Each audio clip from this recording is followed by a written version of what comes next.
Good morning students, I am Yasvir Kashyap. Today we will discuss about chapter 2. Chapter name is From Trade to Territory. Trade to Territory. The company establishes power. The company establishes power. देखिए chapter name है हमारा from trade to territory. देखिए इस chapter में हम discuss करेंगे कि जो ब्रिटिशर्स थे, जो ईस्ट इंडिया कंपनी थी, वो किस तरह से यहाँ ट्रेड के पर्पज़ से आई थी, ट्रेड करने के उद्देश्य से आई थी, और फिर कैसे उसने अपनी पावर यहाँ इस्टेब्लिश कर ली इंडिया में। ठीक है, तो इस चैप्टर में हम इसी के बारे में डिस्कस करेंगे। चलिए स्टार्ट करते हैं चैप्टर 2।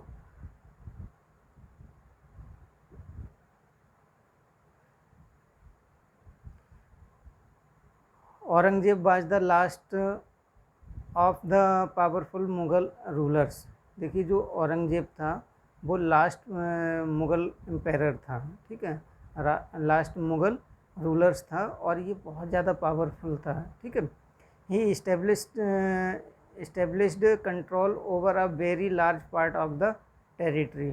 और इसने बहुत ही ज़्यादा, बहुत बड़े पार्ट्स में, बहुत बड़े भाग में, ठीक है, अपना टेरिटरी इस्टेब्लिश कर रखा था और उस पर कंट्रोल किया था।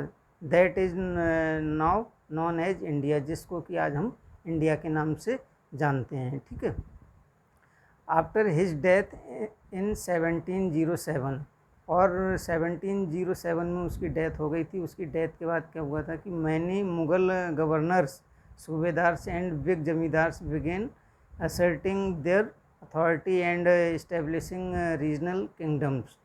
जो बहुत सारे मुग़ल गवर्नर्स थे, ठीक है, सूबेदार्स थे, उन और जो बिग जमींदार्स थे, उन्होंने क्या किया था कि यहाँ पर अपने रीजनल किंगडम्स इस्टेब्लिश कर लिए थे और अपनी जो उनकी अथॉरिटी थी उसको मतलब इस्टेब्लिश कर लिया था, और रीजनल बहुत छोटे छोटे क्षेत्रीय किंगडम्स इस्टेब्लिश कर लिए थे। जिससे क्या हुआ था कि as powerful regional kingdoms emerged in various parts of India. और इस तरह से जो पावरफुल रीजनल किंगडम्स इमर्ज हुए थे इंडिया के बहुत सारे पार्ट्स में, ठीक है, वेरियस पार्ट्स में, तो Delhi could no longer function. तो जो दिल्ली का जो बहुत सारा वर्क था, ठीक है, वो बहुत ज़्यादा कम हो गया था। ठीक है, एज एन इफ़ेक्टिव सेंटर, वो एक तरह से, और वो दिल्ली था वो एक इफ़ेक्टिव सेंटर नहीं रहा था। ठीक है, जो किसी समय बहुत ज़्यादा इफ़ेक्टिव सेंटर रहा था, वो उसकी जो पावर थी वो कम हो गई थी। ठीक है, क्योंकि छोटे छोटे किंगडम्स इस्टेब्लिश हो गए थे। नेक्स्ट पॉइंट है हमारा why the second half of the 18th century. और सेकेंड हाफ 18th सेंचुरी में क्या हुआ था कि however a new power was emerging on the political horizon, the British. जो ब्रिटिश थे उनकी पावर यहाँ पर इमर्ज होने लगी थी, मतलब उनकी पावर इस्टेब्लिश होने लगी थी। ठीक है, डिड यू नो, क्या आप जानते हैं, that the British originally came as a small trading company and were reluctant acquire territory. क्या आप जानते हैं कि जो ब्रिटिश थे वो यहाँ पर एक तरह से पॉलिटिकल वे में आए थे, या एक स्मॉल ट्रेडिंग कंपनी के ट्रेड के हिसाब से आए थे। मतलब उसकी एक स्मॉल ट्रेडिंग कंपनी थी जिसका नाम था ईस्ट इंडिया कंपनी, और वो एक मतलब ट्रेड के पर्पज़ से आई थी, यहाँ पर केवल बिजनेस ही करना चाहती थी। ठीक है, रिलेक्टेंट टू एक्वायर टेरिटरीज। ठीक है, उसका ये पर्पज़ नहीं था कि वो यहाँ पर टेरिटरीज स्थापित कर सके या अपना मतलब राज्य स्थापित कर सके यहाँ पर। ठीक है, लेकिन फिर क्या हुआ था कि how then did they come to be masters of a vast empire. लेकिन फिर भी कैसे वो यहाँ के इतने बड़े एम्पायर के मास्टर्स बन गए थे, इतने बड़े एम्पायर के मालिक बन गए थे। ठीक है, उन्होंने यहाँ पर अपना शासन स्थापित कर दिया था। In this chapter you will see how this came about. तो इस चैप्टर में हम यही देखेंगे इन सब के बारे में कि ये किस तरह से यहाँ पर इस्टेब्लिश हुए थे। ठीक है, तो देखिए यहाँ पर एक पिक दी हुई है और इस पिक में ये बहादुर शाह जफ़र हैं और ये इनके बेटे हैं। ठीक है, तो ये क्या कर रहे हैं यहाँ पर कि इनको जो कैप्टन हडसन है, ठीक है, कैप्टन हडसन के द्वारा इनको अरेस्ट किया जा रहा है यहाँ पर। ठीक है, और now come to next point बेटा। नेक्स्ट पॉइंट है हमारा, next point East India company comes east. जो ईस्ट इंडिया कंपनी थी वो मतलब किस तरह से यहाँ पर इस्टेब्लिश हुई थी उसके बारे में इस पैराग्राफ में हम पढ़ेंगे। इन 1600 the east India company acquired a charter from a ruler of England queen Elizabeth first. देखिए जो इंग्लैंड की क्वीन एलिजाबेथ फर्स्ट थी, ठीक है, जो वहाँ की रूलर थी एक तरह से। ठीक है, तो उन्होंने क्या किया था कि इनके लिए एक ईस्ट इंडिया कंपनी के लिए एक चार्टर दिया था। ठीक है, एक चार्टर कहते हैं, एक मतलब राइट्स होता है, एक अधिकार पत्र होता है, वो इनके लिए दिया था। ठीक है, जिसमें इनके लिए granting it the sole right to trade with the east, और उसमें उन्होंने इनके लिए मतलब ये ग्रांट किया था कि जो ईस्ट है, ईस्ट में आप मतलब ट्रेड कर सकते हैं। ठीक है, और इसका मतलब ये था कि this meant that no other trading group in England could compete विद ईस्ट इंडिया कंपनी। और इसमें ये भी दिया हुआ था कि जो इंग्लैंड की अदर कंपनीज हैं, जो दूसरी कंपनियां हैं, वो ईस्ट इंडिया कंपनी के साथ बिजनेस नहीं कर सकती हैं, मतलब ट्रेड नहीं कर सकती हैं। ठीक है, उन पर इस तरह से बैन लगा हुआ था उस चार्टर के अकॉर्डिंग। ठीक है, तो with this charter company could venture across the oceans. तो इस चार्टर के माध्यम से ही क्या था कि जो ईस्ट इंडिया कंपनी थी वो ओशियन को पार करके looking for a new lands from which it could buy goods a cheap price and carry them back to Europe to sell at higher prices. और उस चार्टर के माध्यम से उनको ये भी राइट्स दिया गया था कि वहाँ से फॉर न्यू लैंड्स से, जो न्यू लैंड्स थे ओशियन के, ओशियन को क्रॉस करने के बाद उसमें जो गुड्स थे उन गुड्स को बहुत सस्ते प्राइस में, बहुत सस्ते दामों में वहाँ से खरीदेगी एंड कैरी देम बैक, और उनको वापस लेकर आएगी यूरोप के लिए। ठीक है, टू सेल बेचने के लिए एट हायर प्राइसेस, उनको हायर प्राइसेस में खरीदेगी। यानी कि कहने का मतलब ये है यहाँ पर कि वहाँ से ये कंपनी बहुत सस्ते में गुड्स के लिए, माल के लिए खरीदेगी और यूरोप में वापस आकर उसको हाई प्राइसेस में सेल करेगी। ठीक है, the company did not have a fear competition from other English trading company. और इस तरह से क्या था कि जब उसको ये राइट्स दिया हुआ था तो उसे ये भी डर नहीं था कि जो इंग्लिश ट्रेडिंग कंपनी थी उनको उससे उस कंपनी के लिए उनसे मतलब कंपटीशन का भी कोई डर नहीं था। जैसे मान लिया बहुत सारी कंपनी थी, अगर वो सभी के लिए ये राइट्स दिया होता कि सभी जाकर वहाँ अपना ट्रेड कर सकती हैं, तो ऐसे में क्या होता कि उसको कंपटीशन फाइट करना पड़ता है एक तरह से। ठीक है, तो उसके लिए इस कंपटीशन का भी कोई डर नहीं था। नेक्स्ट पॉइंट है mercantile trading companies in those days made profit primarily by excluding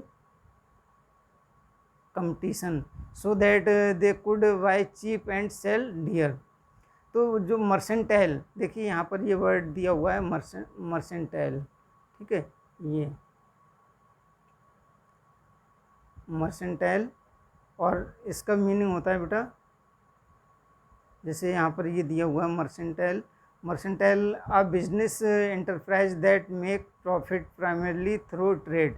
यानी कि ट्रेड के द्वारा एक बिजनेस, जो बिजनेस एंटरप्राइजेज होती है, जो कंपनी होती है, वो ट्रेड के माध्यम से बहुत अधिक प्रॉफिट कमाती है। और वो प्रॉफिट कैसे कमाती है? बाई गुड्स चीप, यानी कि जो गुड्स होता है, जो माल होता है, उसको सस्ते में खरीद कर और उसको महंगे में, हाई प्राइसेस में, हाई रेट में बेचकर वो उससे प्रॉफिट कमाती है। ठीक है, तो ये mercantile trading companies in those days made profit primarily by excluding competition, यानी कि उसको बिना किसी कंपटीशन के ही बहुत ज़्यादा मतलब प्रॉफिट हो रहा था कंपनी के लिए, ठीक है, मर्सेंटाइल ट्रेडिंग के माध्यम से, so that they could buy cheap and sell dear, और इसीलिए वो बहुत सस्ते में माल को ख़रीद रही थी और उसको महंगे में यूरोप ले जाकर बेच रही थी, ठीक है।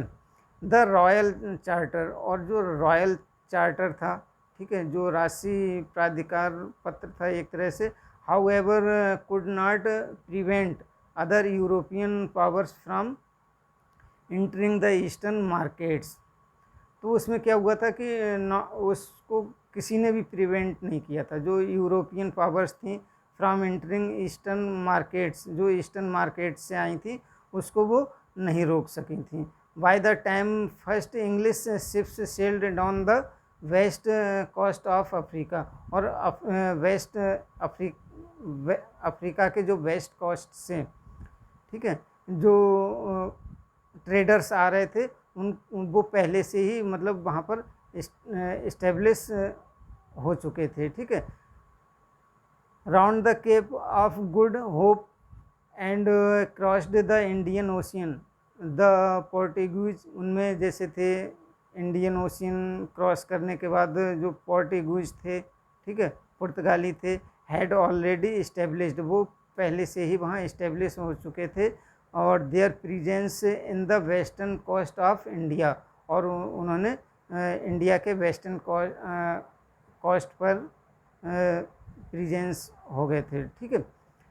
And had there base in Goa, और उनका जो बेस था वो एक गोवा था, ठीक है, गोवा को उन्होंने अपना बेस बनाया था।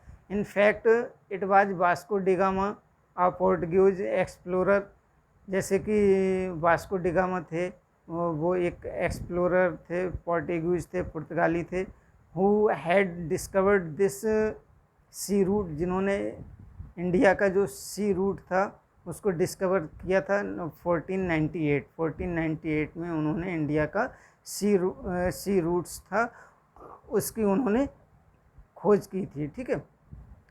By the early 17th century, और लगभग 17th सेंचुरी में the Dutch too were exploring the possibilities of trade in Indian Ocean, ठीक है, और जो डच थे, ठीक है, वो भी मतलब ट्रेड के लिए इंडियन ओशियन से मतलब आ गए थे, और वो भी वहाँ पर ट्रेड करने के लिए डच भी काफ़ी संख्या में आ गए थे, ठीक है। Soon the French traders arrived on the scene, और फिर इसके बाद क्या हुआ था कि जो फ्रेंच ट्रेडर्स थे वो भी मतलब उस स्थान पर आ गए थे, यानी कि इंडिया में वो भी फ्रेंच ट्रेडर्स थे, वो भी आ चुके थे। तो इस तरह से मतलब जब कंपनी के लिए मतलब पहले तो वो अकेले ही यहाँ पर ट्रेडिंग कर रही थी, ठीक है, लेकिन धीरे धीरे ये डच आ गए थे, फ्रेंच आ गए थे, ठीक है, पोर्टुगीज आ गए थे, तो ये सब ट्रेडर्स आ गए थे, तो कंपनी को बहुत ज़्यादा इसमें प्रॉब्लम क्रिएट होने लगी थी एक तरह से, ठीक है। तो नेक्स्ट पॉइंट है the problem was that all the companies were interested in buying the same things, जो कंपनी की प्रॉब्लम थी, ठीक है, interested in by the same things, वो क्या थी कि जो मतलब जो वो कंपनी माल खरीद रही थी वही सेम थिंग्स, वही सेम चीज़ें और भी कंपनियां मतलब ख़रीदने के लिए इंटरेस्टेड थी, वो भी जो अदर कंपनियां आई थी वो भी उसी को ख़रीदना चाहती थी। और उसमें क्या था, जैसे द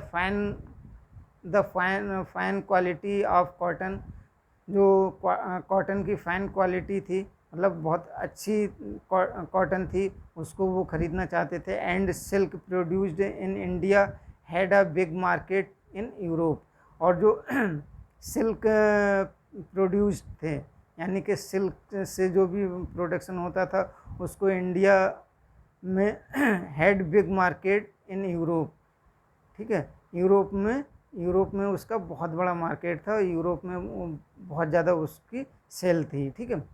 और इसमें जैसे और अदर प्रोडक्ट थे, जैसे कि पेपर था, क्लोथ्स, जो मतलब आपके स्पाइसेस थे, मसाले थे, उनके इसमें नेम दिए हुए हैं, cardamom and cinnamon too were in a great demand. और जो स्पाइसेस थे इनकी भी वहाँ पर बहुत ज़्यादा ग्रेट डिमांड थी, बहुत अधिक डिमांड थी, ठीक है।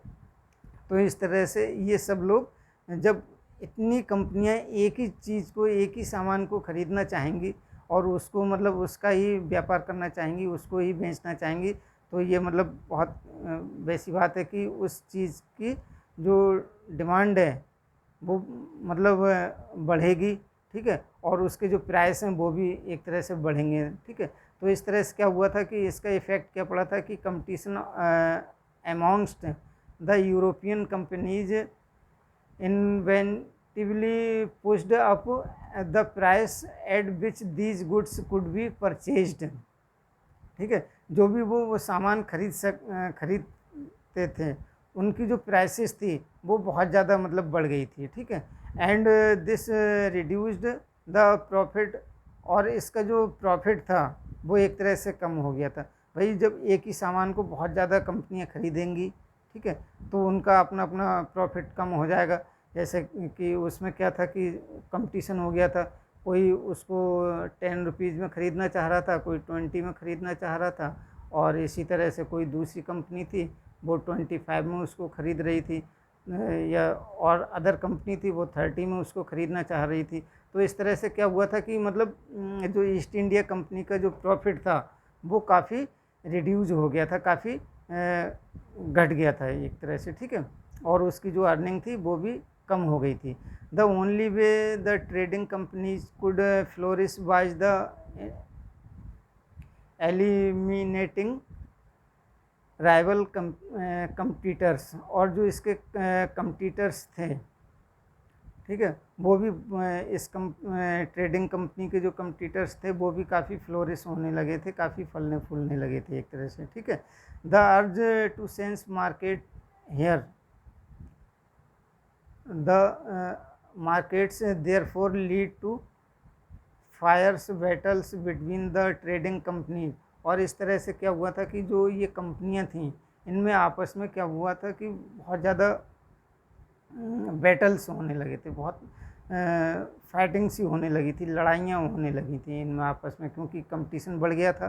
तो कंपटीशन बढ़ने के साथ साथ क्या हुआ था कि वो कंपनी चाह रही थी कि मैं मतलब आगे निकल जाऊं, वो दूसरी कंपनी चाह रही थी कि मैं आगे निकल जाऊं। तो इस तरह से उनके बीच में जो बैटल थे वो बहुत ज़्यादा बढ़ने लगे थे कंपनियों के बीच में, ट्रेडिंग कंपनियों के बीच में। Through the 17th and 18th century they regularly sank each other ships. और लगभग 17 एंड 18 सेंचुरी में क्या हुआ था कि वे लगातार एक दूसरे के जो शिप्स थे जिसमें वो मतलब अपना गुड्स लाते थे, ले जाते थे, तो एक कंपनी थी वो दूसरी कंपनी के शिप्स को मतलब डुबाना चाहती थी, वो उसके शिप को डुबो देती थी, ठीक है। और ब्लॉकडेड रूट्स, उनके जो रूट्स थे उनको ब्लॉक कर देती थी। तो इस तरह से उनमें आपस में काफ़ी प्रतिद्वंद हो गया था। And prevented rival ships from moving with supply of goods. और क्या हुआ था कि जो मतलब जो शिप्स होते थे जो उनके सामान की सप्लाई करते थे, उनके गुड्स की सप्लाई करते थे, उनको भी वो बहुत ज़्यादा इफ़ेक्ट करने लगी थी, उनको भी बहुत ज़्यादा रोकने लगी थी एक तरह से, ठीक है। नेक्स्ट पॉइंट है हमारा, trade was carried on with arms and trading posts were protected through fortification. और इस तरह से जब इतनी प्रतिद्वंदता, इतना कंपटीशन हो गया था आपस में, तो क्या हुआ था कि जो कंपनियां थीं वो अपने सामान को, अपने जो उनका गुड्स होता था उसको काफ़ी उसकी सेफ्टी के लिए आर्म्स यानी कि जो आर्मी वगैरह होती थी उसको रखने लगी, या जो मतलब एक तरह से गोला बारूद होते थे उनको भी सेफ करने के लिए रखने लगी, ठीक है। And trading posts were protected through fortification.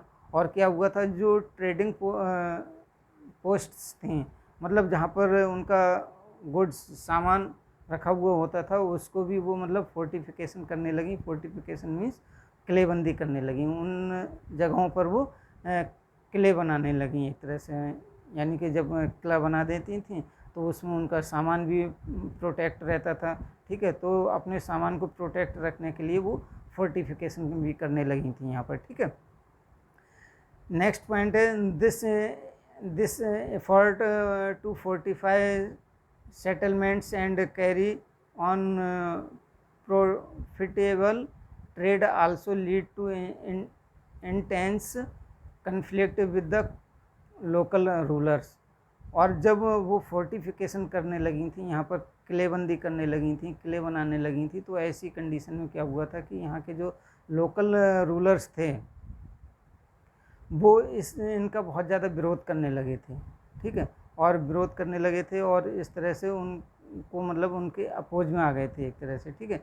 The company therefore found it difficult to separate trade from politics. और इस तरह से मतलब जो कंपनी थी वो केवल ट्रेड को ही सेपरेट नहीं कर रही थी, ट्रेड ही नहीं कर रही थी, बल्कि क्या कर रही थी, वो एक पॉलिटिक्स भी यहाँ पर करने लगी थी एक तरह से, यानी कि यहाँ पर वो सेटल भी होने लगी थी। Let us see how this happen. आगे हम इसमें देखेंगे कि ये कैसे हैपन हुआ, कैसे घटित हुआ था, ठीक है। तो East India Company begins trade in Bengal, जो ईस्ट इंडिया कंपनी थी वो बंगाल में उसका ट्रेड कैसे स्टार्ट हुआ था, कैसे वो मतलब बंगाल में अपना व्यापार करने पहुंची थी, ठीक है। तो the first English factory was set up on the banks of the river Hooghly in 1651। जो हमारी देखिए द फर्स्ट इंग्लिश फैक्ट्री, जो फर्स्ट इंग्लिश फैक्ट्री सेटअप की गई थी वो हुगली रिवर के किनारे 1651 में, यानी कि 1651 में इस्टेब्लिश की गई थी, सेटअप की गई थी, ठीक है, फर्स्ट इंग्लिश फैक्ट्री। यहाँ पर ये क्वेश्चन भी आ जाता है, तो इस क्वेश्चन से आप यहाँ पर आंसर लिख सकते हैं, ठीक है। This was the base from which the company's traders, ठीक है, this was the base from which the company's traders known at that time as factors operated. और इस तरह से this was the base from which company's traders, और जो company के traders थे जिन्होंने अपना यहाँ बेस बनाया था, नॉन एट दैट टाइम, उस समय ये फैक्टर्स के नाम से जाने जाने लगे, ठीक है। This factory had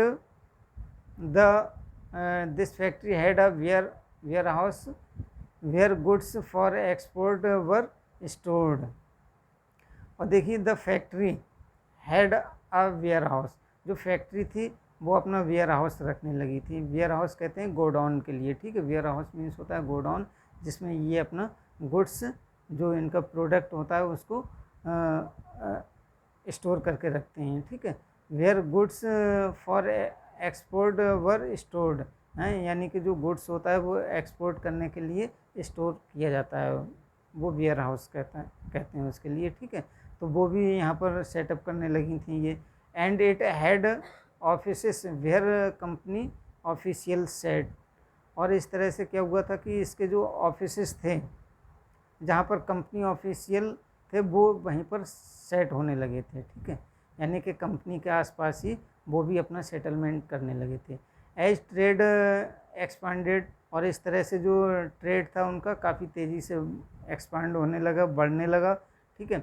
the company persuaded merchants and traders to come and settle near the factory. और जो कंपनी थी, ठीक है, उसके जो मर्चेंट्स थे, ट्रेडर्स थे, वो उनको वहीं पर फैक्ट्री के पास ही वो सेटल करने लगी थी, ठीक है, वहीं पर वो सेटल होने लगे थे एक तरह से। वाई 1696, और 1696 में क्या हुआ था कि it began building a fort around the settlement. और जो इनका सेटलमेंट था उसमें ये फोर्ट भी मतलब बनाने लगे थे, एक तरह से किले भी बनाने लगे थे, ठीक है। 2 years later it bribed Mughal officials into giving company जमींदार राइट्स ओवर 3 विलेजेस। और इस तरह से क्या था कि जो लगभग 2 years लेटर, 2 साल के बाद क्या हुआ था कि जो मुग़ल ऑफिशियल्स थे इनटू गिविंग द कंपनी उन्होंने मतलब कंपनी के लिए 3 विलेजेस की, मतलब 3 गांवों की एक तरह से ज़मींदारी दे दी थी, ठीक है।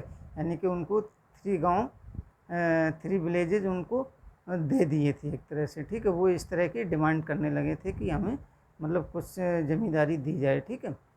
तो नेक्स्ट पॉइंट है, one of these was Calicut. इसमें एक था आपका कालीकट, ठीक है। कालीकट था as it known as today, Calicut which later grew into the city of Calcutta, जो बाद में कैलकट्टा के नाम से जाना जाने लगा, ठीक है, जिसको कैलकट्टा कहते हैं। Next Kolkata as it known today, और आज ये इसको हम कोलकाता के नाम से जानते हैं। इसका सबसे फर्स्ट नेम था कालीकट, इसके बाद कैलकट्टा हुआ, इसके बाद कोलकाता हो गया, ठीक है। प्रेजेंट टाइम में इसका नेम क्या है, कोलकाता, ठीक है। It also persuaded the Mughal emperor Aurangzeb to issue a farman granting the company the right to trade duty free. और इस तरह से क्या हुआ था कि जो मुग़ल एम्पायर था औरंगज़ेब, ठीक है, उसने एक फरमान जारी किया था, फरमान कहते हैं एक आदेश जारी किया था, ठीक है, जिसमें कंपनी को ये ग्रांट किया था कि कंपनी को ये राइट्स दिया गया था कि वो जो ट्रेड कर रही है वो ड्यूटी फ्री होना चाहिए। ड्यूटी मीन्स मतलब टैक्स फ्री होना चाहिए, ठीक है। वो कंपनी का जो व्यापार था वो टैक्स फ्री कर दिया था उन्होंने, ठीक है। The company tried continuously to press for more concession and manipulate existing privilege। और जो कंपनी थी फिर वो ये भी प्रयास करने लगी कि उसका जो ट्रेड है, ठीक है, वो ये प्रेशर डालने लगी कि उसका जो ट्रेड है वो मतलब उसमें और भी ज़्यादा कंसेशन दिया जाए, यानी कि उसमें और भी ज़्यादा छूट दी जाए, ठीक है। जैसे उससे जो टैक्स लिया जा रहा है थोड़ा बहुत, उसमें और भी ज़्यादा छूट दी जाए। औरंगजेब फरमान फॉर इंटेंस, जो औरंगजेब का फरमान था, ठीक है, had granted only the company the right to trade duty free. तो उसका जो फरमान था औरंगजेब का, उस फरमान में क्या था कि उस आदेश में ये था कि जो कंपनी है केवल वही टैक्स फ्री ट्रेड कर सकती है, यानी कि उसी को टैक्स नहीं देना होगा। But official of the company, लेकिन जो कंपनी के ऑफिशियल्स हैं, ठीक है, who were carrying on private trade on the side, हैं जो अपना प्राइवेट ट्रेड कर रहे हैं, अपना पर्सनल ट्रेड कर रहे हैं, उनके लिए ये टैक्स फ्री नहीं होगा। यानी कि जो कंपनी है केवल उसी को हम टैक्स फ्री कर सकते हैं, उसी के ट्रेड को टैक्स फ्री कर सकते हैं, लेकिन उसके जो ऑफिशियल्स हैं जो अपना स्वयं का ट्रेड कर रहे हैं उनको हम ट्रेड मतलब टैक्स फ्री नहीं कर सकते हैं उनके लिए, ठीक है। उनको टू पे ड्यूटी, उनको टैक्स देना होगा, ठीक है। दिस दे रिफ्यूज्ड टू पे, हैं उनको इस तरह से जो मतलब दिस दे इससे क्या हुआ था कि वे रिफ्यूज हो गए थे टू पे, मतलब वो मना कर रहे थे पे करने के लिए, ठीक है। इसका causing an enormous loss of revenue for Bengal, और इसका इफ़ेक्ट ये पड़ा था कि जो बंगाल का रेवेन्यू था वो काफ़ी उसमें लॉस होने लगा, उसमें मतलब काफ़ी घाटा होने लगा एक तरह से, ठीक है।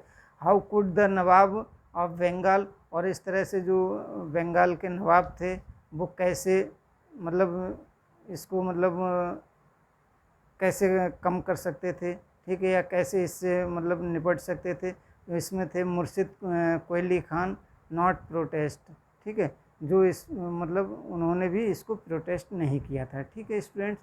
तो इस वीडियो लेक्चर में बस इतना ही। नेक्स्ट वीडियो लेक्चर में हम नेक्स्ट पॉइंट डिस्कस करेंगे, ठीक है। तो thank you students, thank you very much.